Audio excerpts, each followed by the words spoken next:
Welcome back. This is What If Issei X Raynare? What if Raynare changed her mind? What if instead of being a pervert, Issei was just a loser? Single pairing romance, Raynare X Issei. Lots of fluff, heavily expanded lore for Fallen Angels and Raynare, while keeping them in character all as close to canon as possible. Like, and sub if you haven't already, and let's begin. Would you go out with me? The question rang in Issei's ears. Was this actually happening? A cute girl was asking him out? This had to be a dream, right? There's no way in hell a woman this gorgeous would ask out a nobody like him. Issei pinched himself. Nope, not a dream. A prank or a dare? Then, of course, Issei had almost let himself forget. Cruel and unusual though it was, some girls used Ask Out Our School's Biggest Loser as a rite of passage. That had to be what this was. Look, I'm sorry your friends made you do this, but don't tease me, okay? Sorry you wasted your time, Issei replied, moving to walk past the girl on the bridge. Raynare was shocked. This kid was seriously such a pussy that he automatically assumed she was being forced to do this? Well, she was, but that's not the point. Even if her goal was to kill him, it made her sad. Not sad like she wanted to not kill him, of course, just sad in the same way someone might get sad when a stray dog looks at them with puppy dog eyes. Not enough to make her reconsider or even hesitate, just enough to think about in passing before shrugging and saying, "Ah well, cruel world," and continuing about her day. And she would love to continue on with her day. Being stuck on this bridge at sunset was not where she wanted to be. In fact, she'd rather be anywhere else. Forced? What makes you say that? She begrudgingly asked, stepping in front of him. This whole thing would go a lot smoother if she secured the date, or at least some form of one-on-one hangout. Otherwise, she'd have to stalk him more and probably kill him at his home. Not that she'd be opposed, of course, especially if she got the chance to whack his parents too, but it would be more work for her. Issei, meanwhile, just sighed and resigned himself to humiliation. At least if it was a joke at his expense, he was happy it was a particularly pretty girl. No one asks guys like me out just because. I mean, come on, what do you see in me? He said, bracing for the moment when her friends would jump out of a bush or something with cameras, like every other time. Is it the bad grades? How about zero extracurriculars? Maybe my dashing handsomeness? He dryly remarked, gesturing to his matted, unkempt clothing and wild hair. Yeah, right. Or maybe it's your can-do attitude. Raynare snarked inwardly, already kind of annoyed. Even with her mission, she couldn't help feeling frustrated with the boy. Just show some spine. Any girl who was interested for real would have immediately been put off by the way he started self-deprecating right away. He was even kind of cute, but what girl wants to date a self-hating right off? But, unfortunately, she wasn't interested, and she had a mission to complete. That meant she had to put up with his attitude, whether she hated it or not. I don't know about any of that, but I'm being serious, Dash. Please, just don't. Issei exclaimed, gritting his teeth. Luckily, in his overdramatic and frankly pathetic outburst, he had firmly shut his eyes and pointed his face towards the ground, so he couldn't see Raynare quite visibly cringing. Seriously? So dramatic. Raynare silently bemoaned after a second, unable to stop the distaste from reaching her face before she quickly quashed it. He was begging, pleading for her not to break his poor little heart. They'd known each other for less than 5 minutes, and already he was terrified she'd toy with him. Raynare was almost impressed. Whatever chick had done such a number on this kid could put even her own heartlessness to shame. Whatever this mystery girl or girls had done, Issei Hayadu was so ridiculously gun-shy that he was nearly crying at the prospect of it happening again. How much damage had been done? For a teenage boy to be anything but elated at a pretty girl asking them out, but she was still just almost impressed. In reality, she was way more annoyed. She had half a mind to toss this brat off the overpass and fly away, witnesses or no witnesses. What would they do anyway? Call the cops? Hilarious. But that would bring a rant from Donasek, and that would somehow be even more annoying, probably. So, with a very long inward sigh, Raynare prepared herself to really earn that Oscar and act her heart out. She was all of a sudden very glad she'd chosen to use an alias and a disguise for this, instead of acting so embarrassingly desperate in her true form. Issei Hayadu. Look at me, Raynare said softly, reaching out to put a reassuring hand on his shoulder. Slowly, with all the fear of a beaten dog. Issei turned his face back upwards and looked her in the eyes. Holy shit, he's actually terrified, she thought to herself, incredulous. The poor boy was wide-eyed and trembling, and if she didn't know any better, she'd have guessed he somehow knew she was going to kill him. Trying not to puke in her mouth, she summoned all the acting skills she could muster and fully poured herself into her disguise. There we go, that's better, she smiled brightly. My name is Yuma Amano. I get bad grades too. I don't do any extracurriculars. And I happen to think that you are very handsome, Yuma laughed. I'm not teasing you, silly. You're not? Issei asked quietly, disbelief in his eyes. I'm really not, she assured. Her voice was sincere, but after a moment, Issei sighed again. He glanced around, seemingly looking for something, and his hopeful expression fell once again into despair. Thanks, but no thanks, he said. That girl over there has been watching us this whole time. I may be a loser, but I'm not naive. Have a day. Issei pointed towards a nearby bush where the distinct shape of a human stuck out like a sore thumb.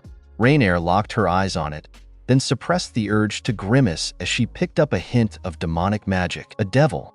But why would a devil be following this nobody? Unless they also knew he had a sacred gear, but it was supposed to just be a twice critical. So why? Unfortunately, she was pulled out of her musings by Issei brushing past her and walking off, not even sparing a glance back her way. Leaving Yuma Amano standing there, Issei walked off the bridge and went straight home. He was both proud about catching the prank before he humiliated himself, and somewhat disappointed that it had been a prank at all.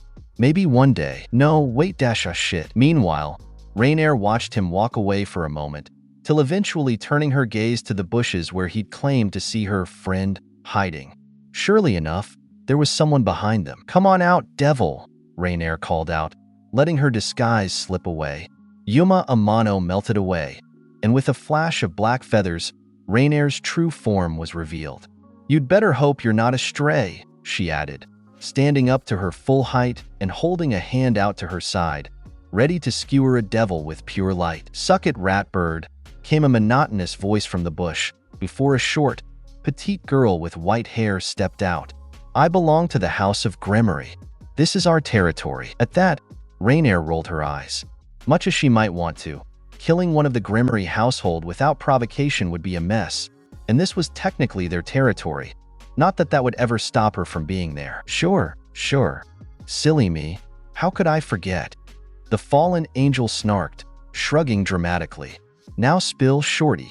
Why'd you ruin my fun? That little wimp was about to sign off on a trip to heaven. All expenses paid. I didn't ruin anything. I was gonna let him do it. He saw me on his own. Probably for the best, though. He can do better, she insulted with one last shrug, turning around and preparing to leave. Raynare grit her teeth as she watched the petite devil depart, severely annoyed not just by the insult, but by this entire chain of events. Why did Azazel have to pick her for this lame assassination? And why did he insist on it being so discreet? Freed practically skinned the last poor sod they got a kill order on. So why couldn't she just nuke this one's house with a light spear from low orbit? With an exasperated growl, Raynare threw her head back and pondered whether or not she should reassume her Yuma facade. Issei probably wasn't too far. She could still catch up to him. Nah. She'd had enough nonsense for one day. That would be a problem for tomorrow, Raynare. Kuoa's 4 fallen angels resided in a ramshackle church on the edge of town, downtrodden even by old church standards. The Christian presence in Kuo had long since gone, so they were easily able to slip in and take up residence there while they completed their mission. That, of course, being the assassination of potential sacred gear users. They numbered only 4. Donasek, an odd, grim, and unflinchingly professional man. Calawarner, a cold and no-nonsense bombshell of a woman. Middlet, a young and eccentric girl who preferred cosplay to clothing. And Raynare, the sadistic and callous leader of their troop. When Raynare finally arrived back, it was already late evening, and the sun was mostly set. For whatever reason, she'd chosen to walk instead of flying or teleporting, and as soon as she stepped through the heavy doors of the church, she was immediately assaulted with a question. So when's the date, Yuma? Middlet giggled as Raynare closed the doors behind her. He said no, Raynare growled. The other 2 fallen, having previously been wrapped up in their own tasks, now turned their attention towards her. Donasek was wearing his standard trench coat and fedora, reading some dusty old book in a pew, and he started observing the exchange without even looking away from the tome, raising an eyebrow in curiosity. Calawarner had on some ridiculously proportioned maroon suit dress and was posing in a mirror, but at least had the good courtesy to turn around and look at Raynare in disbelief. Middlet, of course, little weirdo that she was, had on a gothic Lolita cosplay dress and was sitting on the windowsill of the large stained glass window above the main entrance of the church. "Said no?" Middlet exclaimed, nearly falling off the windowsill. She was half shocked, half surprised, and all parts flabbergasted. "What do you mean, said no? You totes killed him anyway, right?" "No," Raynare retorted, half tempted to throw a light spear at Middlet for shits and giggles. "He's still alive. That kid is the biggest fucking pussy I've ever met. You should have seen the way he almost wet himself when I asked him out." The woman was both angry and amused, if the way she was laughing incredulously was any indicator. The other three didn't know what to think. The plan was easy and only required one person. Raynare. Raynare would ask him out, go on a date with him, and then at the end of the day, when he was comfortable and feeling good, she'd kill him. Hell, she didn't even really have to go on the date. She could honestly just catch and kill him whenever she felt like it, and it would be fine. So why is he still alive? The three Fallen thought. So, like, when you gonna gank his ass, queen? Middlet asked after a tense moment. "When I feel like it," Raynare answered, glaring back at the much younger Fallen. "Issei Hayudu is one of the biggest losers I've ever met. I can kill him with a flick of my finger whenever I want, but it really ticks me off that he turned me down for a date. So I'm gonna get him to say yes, then make whatever bitch scared him last time look like the nicest chick he's ever met. He won't know what hit him." "You can't be serious," Calawarner laughed. "You're really trying to get the approval of a human teenager? Just go kill him." "I agree," Donasek added, still not looking up from his book. "Didn't Gabriel ever teach you not to play with your prey?" The room went dead silent. What Calawarner said was rude, but Donasek's dry comment seemed to suck the very heat from the air, leaving the church in an icy chill, and a split second later a spear of cruel red light was leveled at his throat. "You want to see what Gabriel taught me?" Raynare snarled, using her left hand to rip the book from Donasek's grip and fling it across the room while her right kept him within an inch of death, his eyes wide and his usually unflappable demeanor very considerably flapped. "Whoa, Raynare, cool it dash, shut up." She snapped back at Middlet, eyes fiery, before turning back to Donasek. She definitely had his attention now. "I want that little prick to know I'm the best there is. Then, when he finally kisses my feet, I'm going to lop his pathetic little head off. So unless you want to go first, watch what you say." "Understood," Donasek murmured after a tense moment, casting his eyes down. "I apologize for my carelessness. Forgive me." Raynare held the spear at his throat for another moment, then growled and lowered it, standing menacingly over Donasek for another second or two before finally moving away. She headed towards a set of stairs behind the altar, which led down to the church's miscellaneous areas, among which were several bedrooms. Presumably they housed a congregation at some point, but they'd long since abandoned the place. If she was annoyed before, Raynare was furious now. First, she's roped into some stupid plan to kill a worthless nobody. Then, she's forced to degrade herself instead of just murdering him. To add insult to injury, he rejected her. Then a devil of all creatures had to show up and rub it in. And then, to top it all off, she was reminded of the reason she fell in the first place. They all knew better than to say her name. As she approached her ramshackle, run-down bedroom, Raynare fell into her ornate and silken black bed, the one nice thing she had. The wooden room itself was in total disrepair, dusty and damaged and cluttered, but the bed was four-postered and king-sized and soft, and she was glad. It wasn't long before she drifted off to an early but deep sleep, and, strangely enough for her race, she dreamt. Raynare stood in a very, very familiar place. Beneath her feet were soft clouds, above her were the stars, and all around, angels and souls of all kinds thronged here without fear or worry or doubt. It was here where she was created by God. It was here where she learned who she was, and it was here where who she was stolen from her. Heaven. Raynare was stricken by an overwhelming plethora of emotions. Anger at being shown this place, where she'd never be welcome again. Embarrassment at being seen in her lesser state, to her a far cry uglier than all the beautiful, ethereal, pure angels. Regret at being forever barred from returning, under penalty of eradication. Deepest of all, though she'd never admit it even to herself, longing for the home she'd lost. The same furtive, shameful longing all Grigori unknowingly shared. But in her endless vanity, embarrassment won out over all. Raynare looked down, aiming to cover herself with her arms to prevent anyone from seeing her revealing outfit. But, as she did, she noticed it was gone.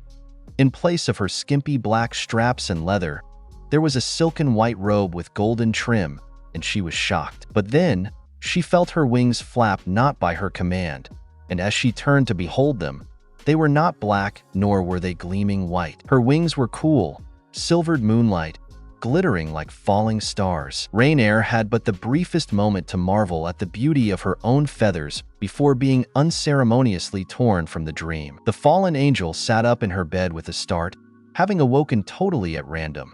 A glance around her showed no threats, save those she'd imagined on her own. With an annoyed groan, she laid back down, wondering why she'd been shown such a horrible dream. A taunt, maybe? A laughing jest sent from heaven, as if being imprisoned in this lower plane wasn't enough. But before she drifted back off to a dreamless, fitful sleep, Raynare noticed one more thing: a single tear below her right eye. She angrily wiped it away, frustrated and embarrassed and glad she was alone, then laid back down. The next day, at school, the evening bell rang, signaling the end of another dreary day. Issei packed his bag, stood, and left the class. He didn't speak to anyone, and he tried not to look anyone in the eye. Looking people in the eyes only made them more likely to mess with him. See, Issei was an average guy. He wasn't super smart, wasn't athletic, couldn't smooth talk anyone, and he definitely wasn't gorgeous. So, people tended to overlook him. He had absolutely no defining traits, or at least, that's what he'd say if you asked. The only exceptional thing about Issei was, for some reason or another, kids liked to bully him. Ever since he was a small child, he'd been picked on and pushed around. Today, he thought, would be no different. He was wrong. It started off just like it normally did. Issei was walking as fast as he could to try and get away from the school grounds before he could be hassled, and it was like the bully could smell his fear. So, he'd ambushed Issei outside where everyone could see, right in the middle of the school courtyard. Even people on the road passing by could see the spectacle. "Come on, Matsuda. Don't do this, man," he bemoaned as the shaven-headed former football star pushed him against a wall outside. Issei was rewarded for the statement with a punch to the gut, knocking him to the ground. "Don't talk to me like we're friends, chump. Now shut up and do what I say, or else," Matsuda growled, brandishing a fist. Their school, Kagoshima High, was the place where people who were too dumb or too poor to get into Kuo Academy went. Naturally, both Issei and this moronic jock ended up there, though both for different reasons. Matsuda? He was too poor. Issei was no such thing. He was just not smart enough. Kagoshima was a primarily male school, and the teachers and staff and student council really just did not care what happened. Back in the moment, Issei sighed. It was always the same. Bark like a dog. Bark like a dog. Matsuda yelled at him. Issei did. Would woof. What kind of bark was that? He'd say. What kind of bark was that?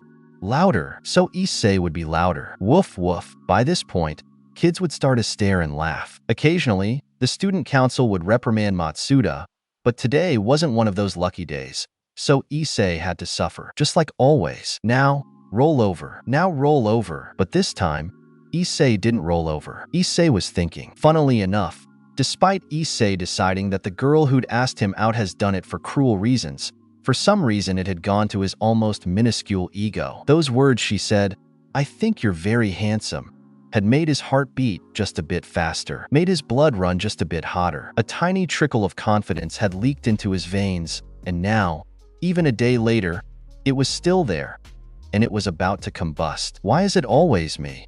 Why am I the one who has to suffer for a laugh? Why do I have to be embarrassed and humiliated for them to be happy? I'm sick of it. Issei thought, fuming. Hey, Mutt, are you listening? Roll over, I said. Matsuda snarled, kicking at Issei's face. This time, for the first time ever, Issei was ready. He grabbed Matsuda's foot and yanked him off balance, causing the bald kid to fall to the ground. Issei jumped up and moved to kick him in the face.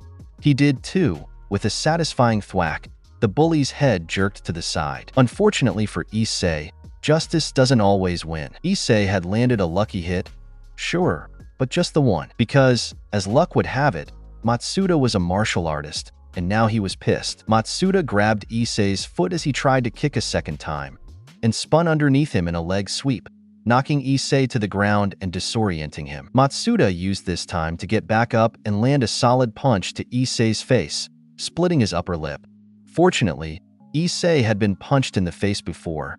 The pain was nothing new to him. To his credit, instead of trying to crawl away, Issei grabbed Matsuda's collar and threw a punch right back at his attacker, who was absolutely enraged at this point. He took the hit right on his jaw, eating the punch like it was nothing, before standing up. You're pathetic, Hyatt. You thought you'd get one over on me, huh? I can take on anyone in this school.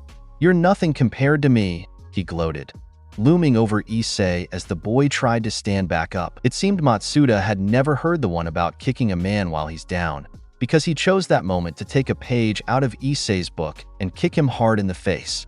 As Issei reeled, though, he only kept going. He kicked Issei mercilessly. Ribs, chest, groin. Wherever he could get his foot, he kicked.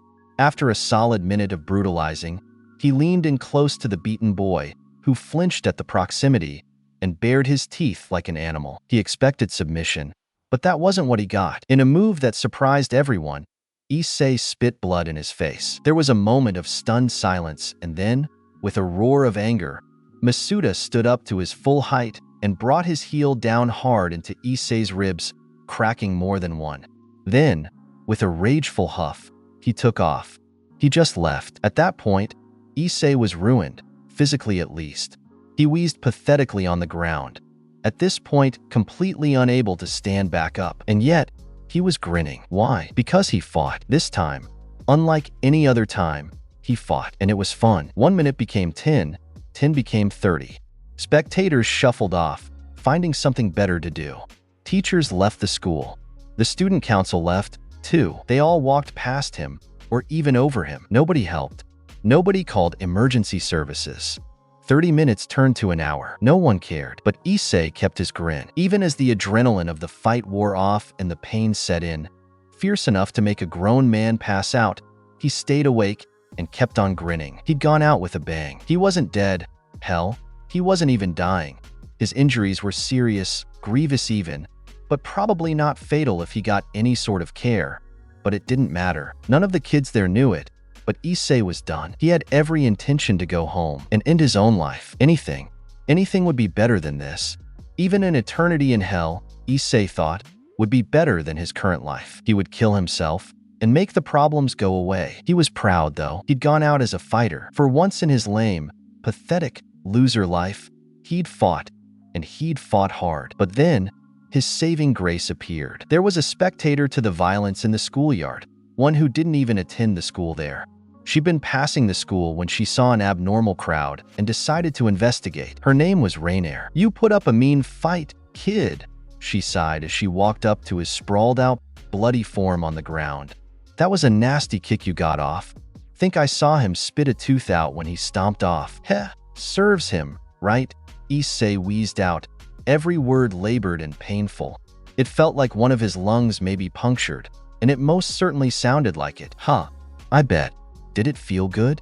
Finally biting back against the hand that's hit you for so long? She asked, not bothering to change her voice or her form. Yes, Raynare stood just a meter or so away from Issei, bold as ever, in her true form. Her wings weren't out, but she was definitely in her true form. Issei couldn't quite see her, not from this angle, but he was too delirious from the pain and his eyes too swollen. He probably couldn't have anyway. It felt great, he answered, completely honest. Oh, I know. It feels amazing. Raynare drew a little closer, but Issei still couldn't quite see her. But he could have sworn. Was the sky turning a bit purple? Well, I'm glad you got to get your rocks off before the end. Hell of a show, too. Really put me in a better mood, that's for sure, she chuckled. I didn't expect you to have so much fire in you, Issei. Maybe if you'd have shown some of that when I asked you out, you could have gotten some. When you? Wait. Yuma? He croaked, suddenly much more invested in the conversation. He tried to move his head, but could only manage an inch or two, just enough to see her outlined against the purple sky. In the flesh, she replied with a grin, knowing he couldn't really see much. Figured I'd finish you off while you're down, make it look like the bully did it. Saves me some trouble, you know? Makes sense, Issei answered, now more than a bit delirious. With a weak, almost inaudible chuckle, he strained his neck even more, trying to get a glimpse of her, and with a Herculean effort, he did. He opened his eyes as wide as he could, and he saw a woman who looked like a more mature, refined version of Yuma, wearing something black that he couldn't quite make out. Now, even more than before, his heart throbbed again. When Yuma Amano had asked him out before, if Issei would have told the truth, she really wasn't his type. She was beautiful, yes, but this woman was gorgeous. With another laugh, he concluded he really must be on death's door, because, as he admired what his eyes beheld, he could have sworn he saw two beautiful black wings appear behind her, and, when he really squinted, it seemed like she was raising her right arm up, with something long and red glowing in her hand. He concluded he really must be losing his mind, and the end was probably imminent. Well, I'm glad it was you, he croaked out. If anyone is gonna, may as well be the most beautiful woman in heaven. Raynare stopped cold, her savage crimson light spear vanishing into motes of red light mere centimeters from his chest. What did you say? She murmured, her eyes wide and her tone urgent. There was no response, so she yelled, "Don't fuck with me." Issei, what did you just say? But Issei, at this point, was too far gone. Between the delirium, the pain, the injuries, and just flat-out blood loss, he was way too damaged. The poor boy could barely hear her now, and he definitely couldn't respond. The last thing he heard before he finally passed out was a frustrated, angry scream from Yuma. And the last thing he saw was a rush of sunlight as the purple sky disappeared. Issei Hayudu felt arms wrap around him, and then slipped completely into unconsciousness. Dispatch, this is Yashikage. I've got a major traffic accident, vehicles engulfed. Requesting emergency medical and fire. 2 DOA. Secondary driver out and responsive, definitely intoxicated. Sorry to bother you, little man. Are you Issei Hayudu? My name is Yashikage Kenji, and I'm a police officer. Can I come in? I know it's hard, Issei, but the fact is, you can't live in that house by yourself. You're not old enough. Officer Yashikage will escort you back to your home, and we'll be sending someone to pick you up soon. That's quite enough of your yelling, Mr. Yashikage. You know as well as I do he won't be able to stay in that home. The banks are already climbing over each other, trying to claim it as is. His parents were far from paying it off. Hey, little man, I'll tell you what. You promise me you'll keep going to school, and make sure you go to the doctor and dentist when you need to, and I'll see what I can do about this house situation. Alright? I won't let him snatch up your mommy and daddy's house without a fight, and that's a fact. Kenji, baby, are you sure? We've got the money, and I understand your feelings, but you were saving for a new car. We probably won't be able to fit that in if we do this. There you are, Mr. Yashikage, the keys to your new home. I hope you love it.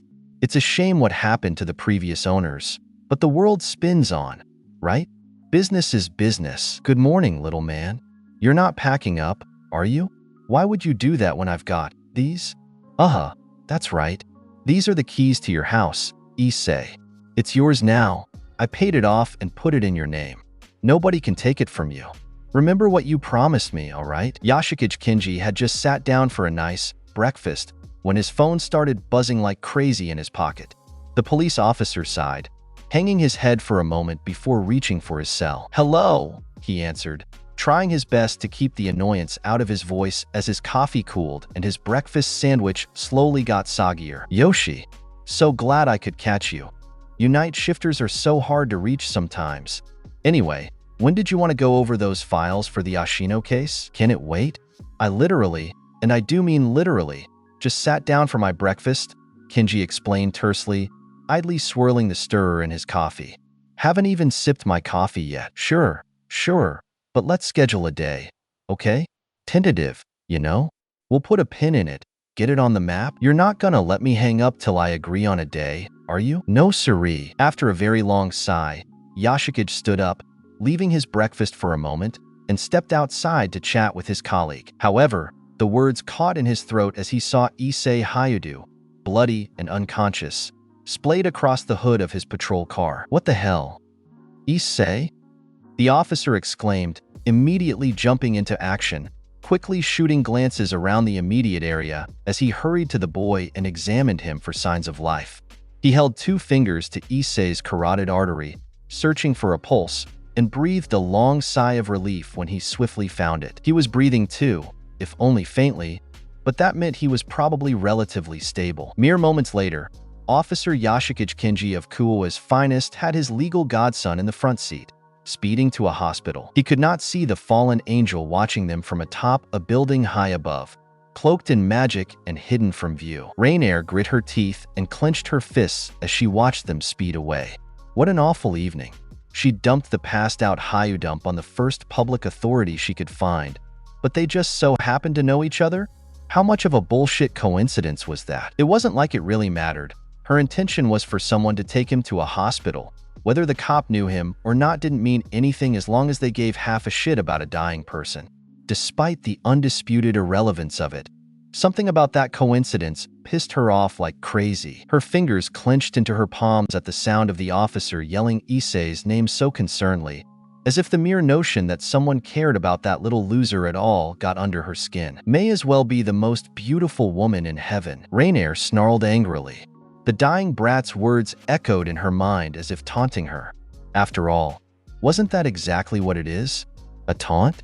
It's not like a human could possibly know about heaven really existing, or the beauty of the angels, and especially not the most beautiful one or why Raynare loathed her. So, it had to be a taunt or at least a pain-fueled delusion, and she'd spared his life for it, just because she was caught off guard. So fucking pathetic, Raynare growled under her breath before shooting into the sky, unsure if she was talking about Issei or herself. You let him get away again?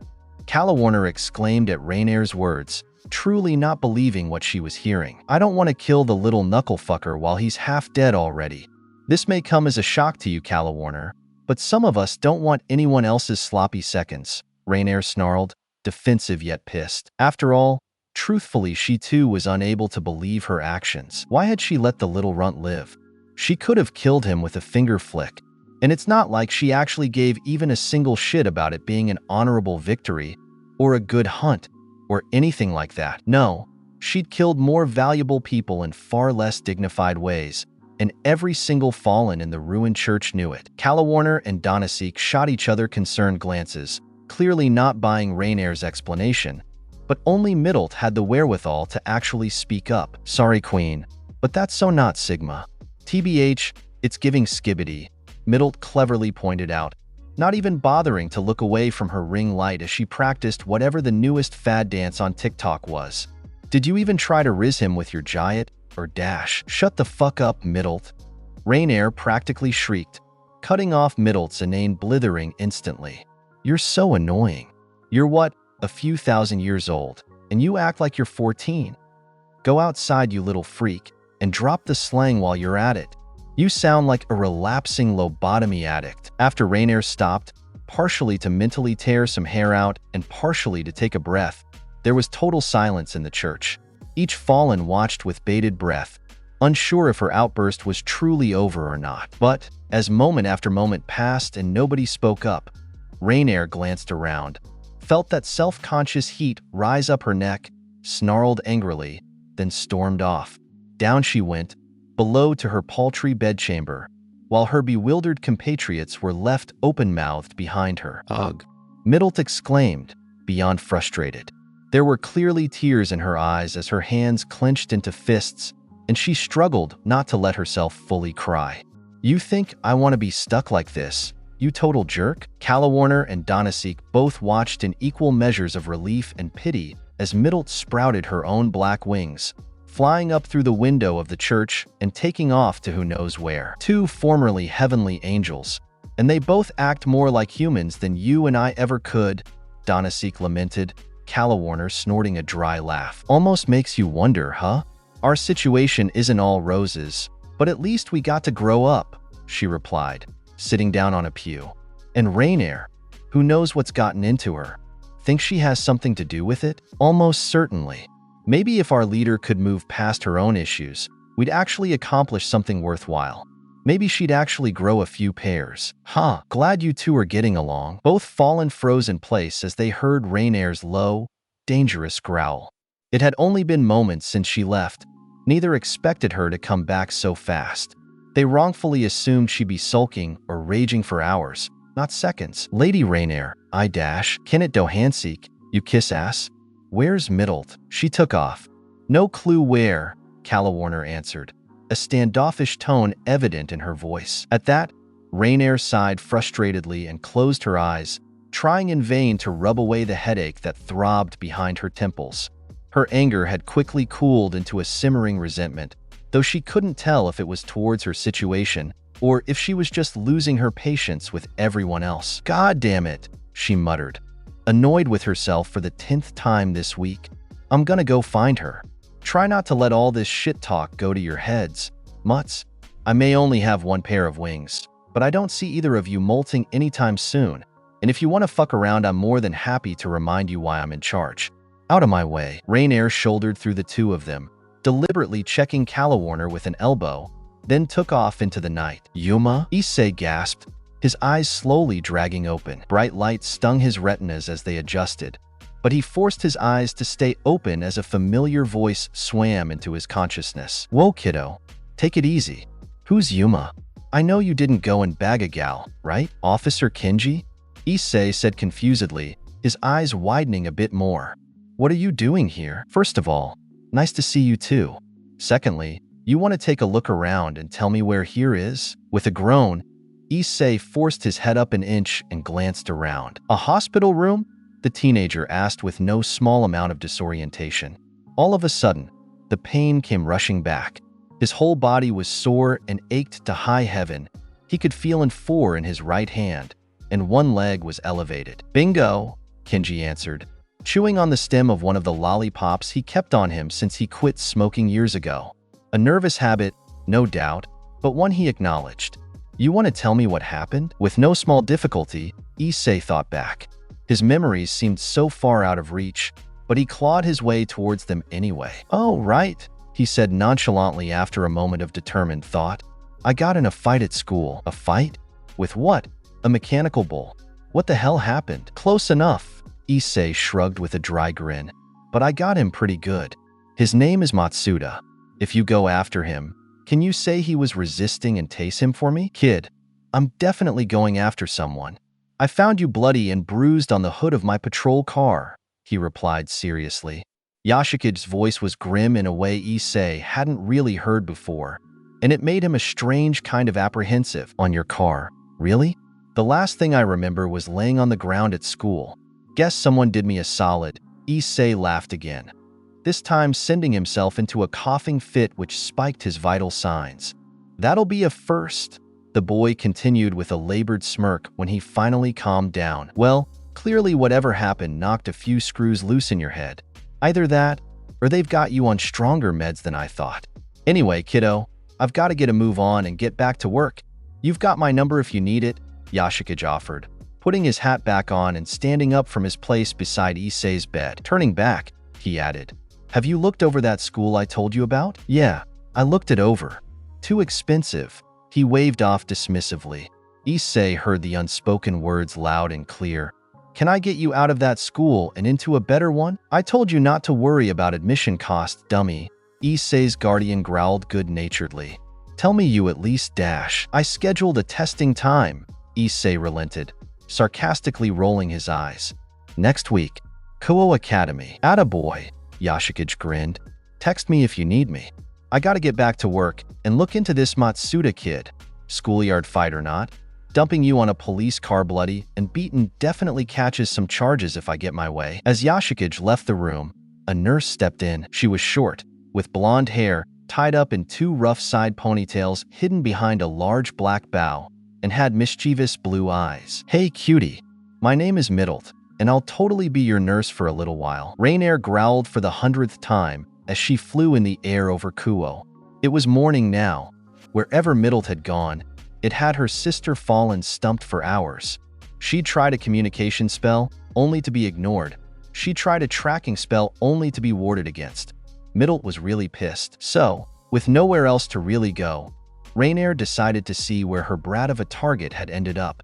She cast a ridiculously simple tracking spell, clued to Issei's specific signature, no more complicated than strongly imagining him, and began to search. Her wings brought her in mere minutes to Kuo General Hospital, where the spell indicated he was interred somewhere on the 4th floor. As she hovered in the air, invisible to all, she pondered to herself, couldn't I just throw a spear through his hospital room and be done with it? So, she readied her arm, a savage and jagged spear of dangerous crimson light forming in her hand. But then, Issei's words rattled around in her head once more. Raynare snarled in frustration as her spear dissipated.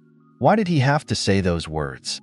Why couldn't he have just quietly died? Why and how did he accidentally stumble into the one thing she'd wanted to hear her entire life? The most beautiful woman in heaven wasn't her, and it never had been. It was Gabriel, favored of God, favored archangel, favored of all. Raynare envied her and her perfection more than anything. She'd wanted that praise for herself since the very first year of her perpetual existence as a heavenly angel. And this stupid little cretin was the very first creature who ever gave it to her. No prompting, no deceit, no manipulation. He'd said it on his deathbed, with the truthfulness only a delirious mind can conjure. And it made her furious. Why did it have to be him? Even another Fallen would be better than... Raynare's eyes snapped open as she felt a second presence in the hospital with Issei's. "Middlet, let me just swap your forebag. You're cool with morphine, right? Those stitches have gotta hurt," Nurse Middlet said with a smile that expertly hid her dark thoughts as she swapped his bag with a surprisingly accurate and proper one of morphine, a common painkiller. "You're mine now, twerp." "Issei." Issei's head snapped up as a familiar feminine voice called out. And through the door came Yuma, looking concerned. "Yuma? Yuma?" Issei and Middlet exclaimed simultaneously. Issei was pleasantly surprised, while Middlet was shocked stupid. Here was Raynare, barely in any disguise at all, coming to Issei's defense. What the fuck was she doing? Meanwhile, Issei could hardly believe the sight before him. Yuma looked gorgeous. She was wearing the same outfit she'd had on that day on the bridge, but she looked more mature and fierce. A lack of makeup, maybe? He decided it suited her extremely well. Then, however, the situation really sank in. "What are you doing here?" "Wait, Nurse Middlet. You know Yuma?" "Nurse Middlet?"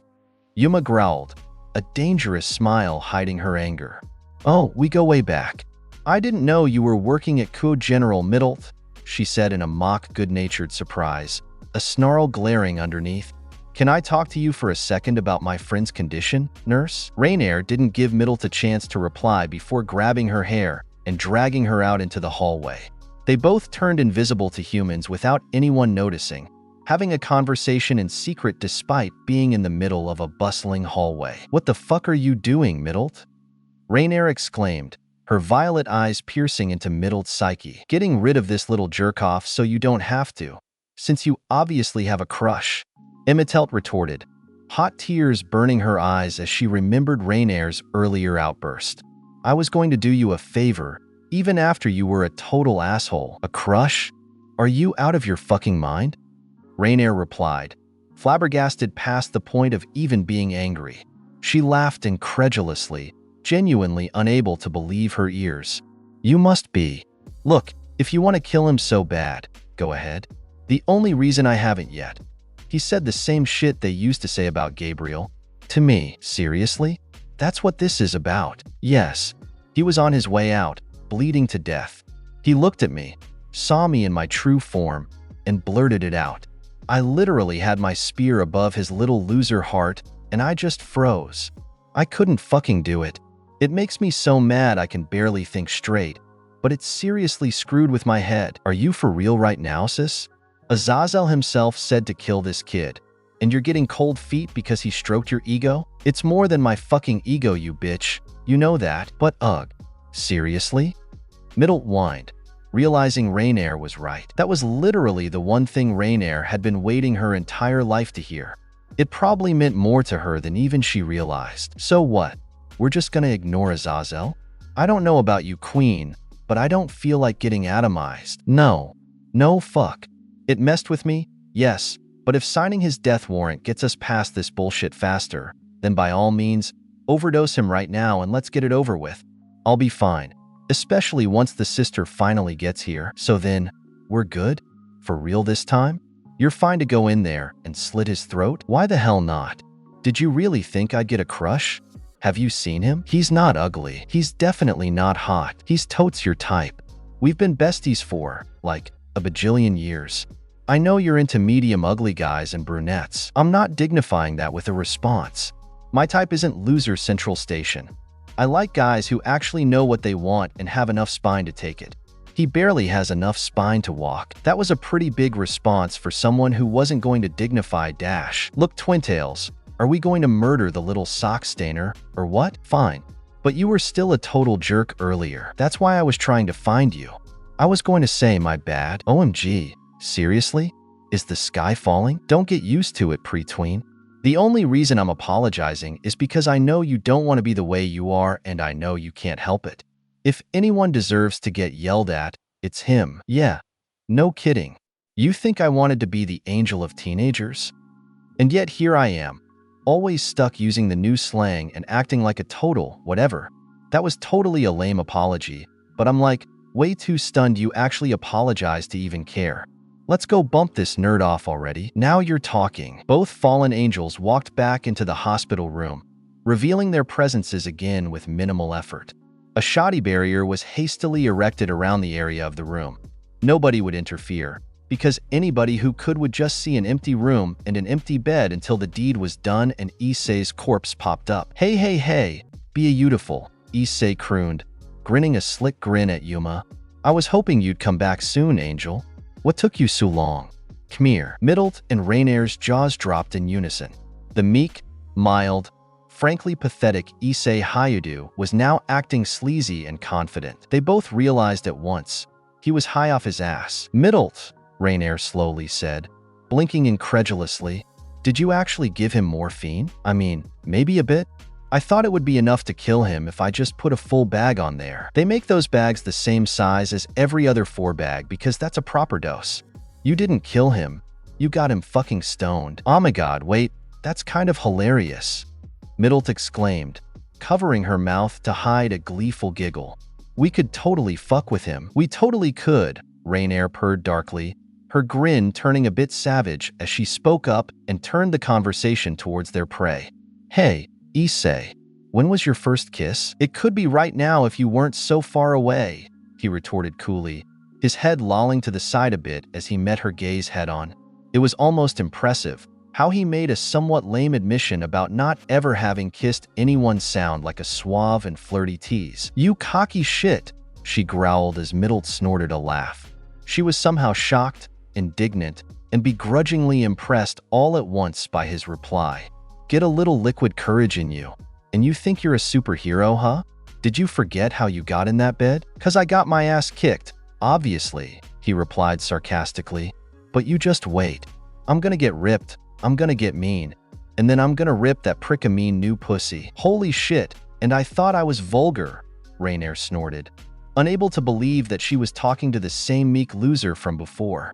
So that's your plan, huh? Get strong? Stop being a loser? Fat chance. You'll just get beat up again. Anyone ever tell you you're kind of a dick, Yuma? At that, Middlet laughed out loud, and even a glare from Raynare couldn't silence her mirth. Now sensing the anger rise up her neck, she stalked closer. Anyone ever tell you you're a waste of space, Hayudu? She purred, a sultry edge to her voice. Anyone ever tell you you'd be better off dead? Sticks and stones, gorgeous, Issei shrugged in reply, clearly unbothered by her blatant malice or the sinister, murderous aura in the room. By the way, remember when I said you were the most beautiful woman in heaven? That doesn't even cut it, smoke show, Issei slurred, grinning and blinking slowly. "You're way fucking prettier than anything heaven could come up with. Black is the new blonde, right? Goddamn. I could look at you all day. Did you still want to go on that date?" The room fell totally silent. Middle had long since stopped laughing, now casting worried, apprehensive glances at Raynare, while Raynare herself could not even believe what she was hearing. "The most beautiful woman in heaven." The little bastard said it again. No, to be accurate, he'd said, "That doesn't even cut it." And she was essentially in her true form now, minus the choice of outfit. That is to say, she was an outfit and 2 wings away from being in her most genuine appearance, and he loved it. Plus, he insulted Gabriel without even knowing she existed. Raynare was stunned and unsure of herself, and Middle could see it all over her face. The smaller Fallen was worried out of her mind. If Hayudu kept this up, nobody could guess what might happen. Raynare could form some kind of attachment or crush for real, or she could torture him until whatever his sacred gear was actually awakened. What a messed up situation that would be, especially if it was a strong gear. She turned her eyes back up to Raynare, halfway hoping she'd just kill him and be done with it. "Come on, Raynare. Just stab him already. Don't let yourself fall twice." You really mean that?" Raynare slowly asked after a moment, uncharacteristically quiet. Her eyes were hidden behind her bangs, and her face was downcast. "Issei, you mean it?" "Absolutely," he confirmed. "Can I have your phone number, Dash?" "Why the fuck did you have to say that?" Raynare suddenly screaming, literally roaring with anger. She stomped up to him, grabbed the 4 in the back of his hand, and ripped it clean out. "You annoying little bug," she snarled, grabbing his throat with a hand and squeezing hard. "I'm going to fucking kill you." "Then kill me," he said, still grinning, shocking everyone in the room. Issei reached out, grabbed Raynare's hair, and yanked her head close enough to put his lips against her ear. Her hand released his neck in sheer surprise, and she couldn't really react before he spoke. "But if you're going to choke me, do it harder," he purred domineeringly, squeezing his hand tightly before letting go of her hair. Middle let out an eep and covered her tomato-red face with her hands, suddenly feeling the atmosphere in the room change. "Okay. Nope, that's it," Raynare growled, rearing her right arm back. "You're fucking dead. But guess what, Casanova? I'll give you a gift," she said, grabbing his chin with her left hand and leaning in. "Your last kiss." And yet, even as she began to summon her spear of light behind her back, a blush was rampant on her face. Hello. I'll be attending you today. Hissei Ayudu, right?" Raynare and Middle both jumped out of their skin as a new and unfamiliar voice cut in from behind. It was an old woman. The 2 Fallen were both stunned silent for what had to be the 10th time that day as the short, decrepit old doctor hobbled speedily between Raynare and Issei, humming as she refastened Issei's 4 with expert precision. Even his bleeding stopped. She was clearly a pro. "You need to keep that where it belongs, young man.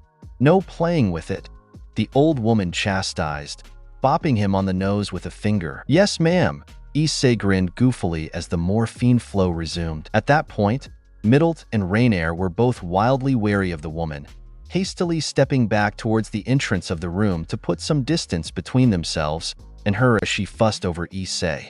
They kept their eyes on the doctor, not looking away for even an instant. "I thought you put up a barrier," Middle whispered urgently. "I did," Raynare hissed back. "But it's gone now. Did you drop it? Don't tell me him grabbing your hair turned you on that much. If your subby ass just got us Dash." Raynare turned her head to Middle slowly enough that the burning rage in her eyes could be clearly appreciated by the smaller Fallen. Okay. So what?" She took it down. "Who the fuck is she?" Middle relented, narrowing her eyes at the intruder. "My name is Maria," the old doctor answered, her hunched back straightening just a bit as she looked up from Issei. "Yuma, you're the girlfriend, yes? Come here. Nurse Middle, can you go fetch me some coffee? I'm terribly worn." "How did she?" Middle mumbled as Raynare cautiously stepped forward. All of a sudden, she felt very much like the teenager she was pretending to be, confused, unsure, and wildly out of her depth. She felt the same dangerous, tiptoeing on ice sensation she felt when around some of the wilder fallen angels, like Kokobeel. For some reason Raynare couldn't really place, she felt a strange necessity to do as the woman said.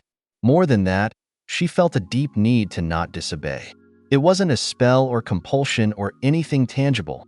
It was as if the woman's mere presence set her on edge enough to make her too wary to step out of line. And yet, for all intents and purposes, to every sense both magical and mundane, this was a totally normal human woman. So had she really taken down the barrier? Or had Raynare truly been so caught off her guard by Issei that she'd allowed herself to be aroused? My fucking ass, she thought angrily. She resolved that this woman had to be supernatural. She couldn't have made a mistake like that just because of some dork putting his lame moves on her, right? In any case, the best action here would be caution, perhaps even fleeing immediately. But Yuma stepped forward anyway. Middle did the same, listening as she was instructed, except when she left the room. She bolted out the nearest window and flew as fast as she could away from the hospital. Raynare would be okay, probably. Come hold his hand, would you? I'm going to draw some blood from his upper arm instead of the fore, since I don't want the morphine to stop again.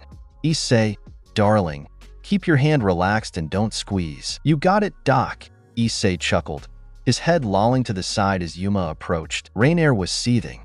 She'd been humiliated, insulted, taunted, and her emotions had gone through a roller coaster, loath as she was to even acknowledge it.